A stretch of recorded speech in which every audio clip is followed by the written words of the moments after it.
रहाई नहीं भूखे राजा, जाके लियाई दिन फल कुछ ताजा।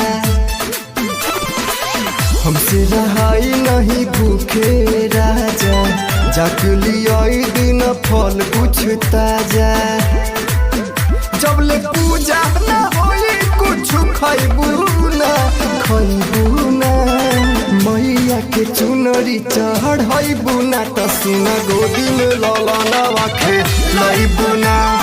मैया के चुनरी चढ़ैबू ना, त सुन गोदी में बालकवा तू पैबू ना।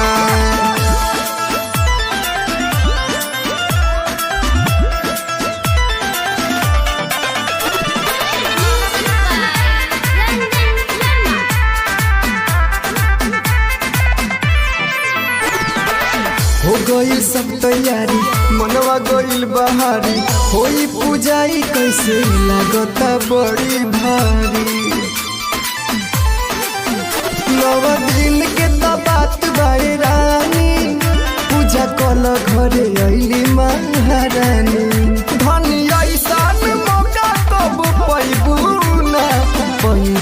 ना, मैया के चुनरी चढ़ैबू ना, त सुन गोदी में ललनवा खेलैबू ना।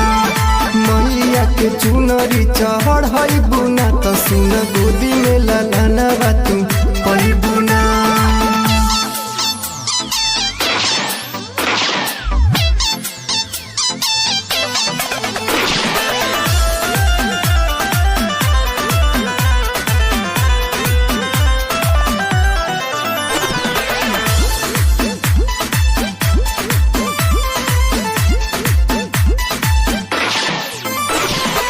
भक्ति में झूमे गाड़ी सभे चुनरी चढ़ावे, साथे चली ना रहू दर्शन करा दी थावे। चलो मेला घुमा दी तोहके आज हो, संगे चली है रोशन रोहित राज हो। जे रंजन के साथे भूलैबू ना, मैया के चुनरी चढ़ैबू ना, त सुन गोदी में ललनवा खेलैबू ना।